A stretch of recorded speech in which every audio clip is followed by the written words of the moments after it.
तो नमस्कार भाई सभी साथियों को।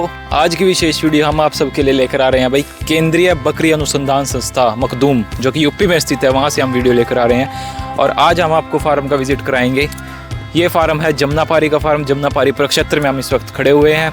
यहाँ के इंफ्रास्ट्रक्चर, यहाँ की मैनेजमेंट, यहाँ के एनिमल्स हम आपको दिखाएंगे। जमुनापारी नस्ल जिससे आप भली भांति परिचित होंगे, उसकी जो है थोड़ी सी हम चर्चा करेंगे। और CIRG मखदूम के जमुनापारी नस्ल के जो सुपीरियर पशुधन यहाँ पे हैं, उनको हम आपको दिखाएंगे।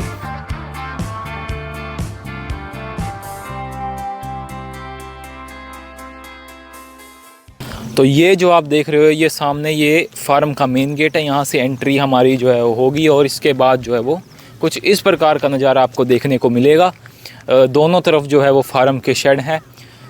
शेड जो है वो बड़ी ही सोच समझ कर अच्छे तरीके से जो है वेल सेटल्ड वे में जो है वो फार्म डिज़ाइन किया हुआ है। फार्म के जो है वो एक सेगमेंट ये देखिए लगभग 20 फीट चौड़ा और 60 फीट लंबा जो है ये एक सेगमेंट जो है आप देख रहे हैं इस वक्त। और लगभग ऐसे 8 से 10 सेगमेंट जो है वो यहाँ पर जो है वो बनाए गए हैं। छत देखिए लगभग सेंटर की अगर हम बात करें तो करीब 12 फीट की जो है वो सेंटर से ऊंचाई है। और साइडों में जो है वो 8 से 9 फीट जो है वो आमतौर पर देखने को ये प्रतीत हो रही है। और सभी ख़ास बात इस फार्म की देखिए कि आप एज के हिसाब से पशुओं को अलग अलग रख सकते हैं। 0 से 3 महीना, 3 से 6 महीना, 6 से 12 महीने। और जो वयस्क मादा और नर है उनको भी अलग अलग रखने की व्यवस्था यहाँ पर की गई है। देखिए एज के हिसाब से अगर आप फार्म पे अपने जानवर को रखते हैं तो ये आपको बहुत ही फ़ायदा देगा। इससे जो आपकी मैनेजमेंट ईजी होगी, साथ ही साथ जो है वो पशुओं की ग्रोथ भी और पशुओं का जो है वो आउटपुट भी देखने को अच्छा मिलेगा।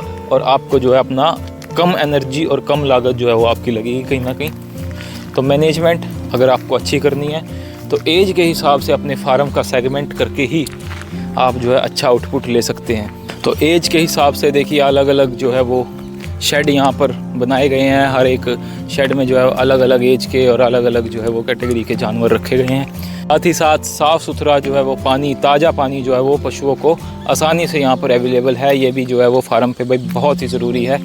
पानी के जो पीने की जगह है वो साफ़ सुथरी होनी चाहिए। ताज़ा पानी जो है वो पशुओं को आप अवेलेबल करा सके, यही आपको जो है वो पहचान होगी कि आपका फार्म अच्छा है। और ये आगे जो आप देख रहे हो ये जमुनापारी नस्ल की मादाएं हैं। जमुनापारी नस्ल जिनसे आप भली भांति अवगत हो चुके होंगे। उत्तर प्रदेश के एरिया की, मुख्य तौर पर इटावा के आसपास के एरिया की ये नस्ल है। यूपी में काफ़ी ज़्यादा पसंद किए जाने वाली ये बकरी जमुनापारी इस वक्त आप देख रहे हो। CIRG मखदूम के जो है वो जमुनापारी प्रक्षेत्र से बड़े आकार की नस्ल की बकरियों में जिसे गिना जाता है। अच्छी खासी कद काठी और लंबाई के साथ ये पशु दूर से देखने में बहुत ही लाजवाब प्रतीत होता है भाई। और प्योर ब्रीड की जमुनापारी इस वक्त हम आपको दिखा रहे हैं। बहुत ही गजब का नज़ारा है, ये देखिए।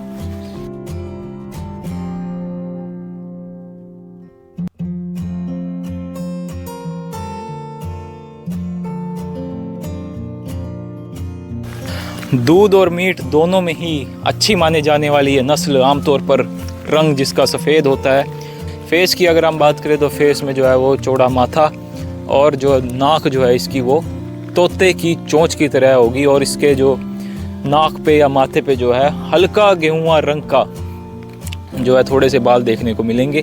साथ ही साथ अगर हम इसके निचले जबड़े की बात करें तो निचला जबड़ा थोड़ा सा जो है वो ऊपर वाले जबड़े के मुकाबले लंबा होगा। और इसका अपना एक फ़ायदा है, इससे जो है क्या है, इसको अगर हम ब्राउजिंग की बात करें तो इसको ऊपर वाले पत्ते जो हैं वो तोड़ने में काफ़ी आसानी होती है, क्योंकि इसके मुंह का आकार कुछ इस प्रकार का है।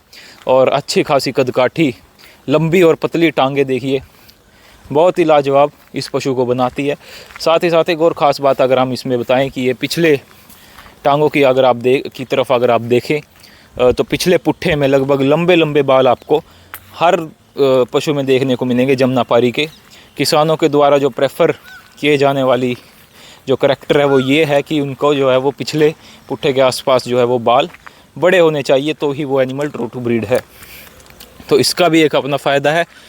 इसका क्या फ़ायदा है, क्योंकि जो ये बड़े बाल हैं ये कहीं ना कहीं जो है वो आर्डर को प्रोटेक्ट करते हैं कांटों से और झाड़ियों से जो है जब ये चराई पर जाती है। ये देखिए बहुत ही सुंदर आकार की ये नस्ल, एकदम एक्टिव फेस और लंबी और चौड़ी गर्दन, लंबे कान मुड़े हुए देखिए, और साथ ही साथ इन कानों का भी अपना एक अलग महत्व है। माना जाता है ये जो कान इस नस्ल में है, ये कान कहीं ना कहीं जो है वो लंबे होने और ऐसे मुड़े हुए होने की वजह से जो है आँखों को जो है कहीं ना कहीं प्रोटेक्ट करते हैं। और साथ ही साथ शरीर देखिए, बहुत ही बढ़िया भाई, गर्दन जो है पूरी तरह से शरीर के साथ एकदम क्लीनली जो है वो अटैच हो रही है। ये बहुत ही सुंदर जो है वो नस्ल यहाँ पर मेंटेन की जा रही है। हालांकि इस नस्ल को जो है वो भारत देश में एंडेंजर्ड घोषित कर दिया है, क्योंकि बहुत ज़्यादा संख्या में ये पशु प्योरिटी में फ़िलहाल जो है वो इंडिया में नहीं है। लगभग 7 से 8 हज़ार अगर मैं रफ़ एस्टिमेट मान के चले तो इतने पशु जो है वो केवल और केवल बचे हुए हैं। तो इसको एंडेंजर्ड जो है वो भारत में घोषित किया हुआ है। बहुत ही लाजवाब नस्ल है। ये आपको CIRG मखदूम में देखने को मिलेगी। ये देखिए फार्म पे, और ये बाकी शेड देखिए कुछ इस प्रकार फार्म पे दिखते हैं। फार्म पर जब आप आओगे आपको बहुत कुछ अच्छा देखने को मिलेगा, कुछ ना कुछ नया सीखने को मिलेगा। ये देखिए जो ये शेड का निर्माण इस प्रकार किया गया है, ये जितना एरिया इस शेड का है उससे लगभग दुगना एरिया जो है वो पशु को खुला मिलना चाहिए जितना ये बंद एरिया है। तो इसके आगे देखिए बाड़ा भी जो है वो विशेष रूप पर पशुओं के लिए छोड़ा गया है, जो कि बहुत ही ज़रूरी है। ये देखिए लगभग अगर मैं बात करूँ 20 फीट चौड़ाई शेड की है तो 40 फीट के करीब जो है वो ये खुला एरिया है, कच्चा एरिया जो नीचे रखा गया है। देखिए समय समय पर यहाँ पर सफाई रखी जाती है, और हर जो है वो 4-6 महीने बाद या जैसे ही नए जो मेमने होते हैं वो आते हैं तो नीचे की मिट्टी की जो है वो भी बदल दी जाती है, उनकी भी जो सफाई होती है, मिट्टी में जो है वो चूना मिलाया जाता है। इस तरह की बेहद ही कई तरह की जो है वो साफ़ सफाई रखने की प्रोसेस है जो यहाँ पर मेंटेन की जाती है। एक ऑर्गेनाइज्ड फार्म अगर आपको देखना है, विज़िट करना है तो यहाँ पर आइए, ज़रूर देखिए।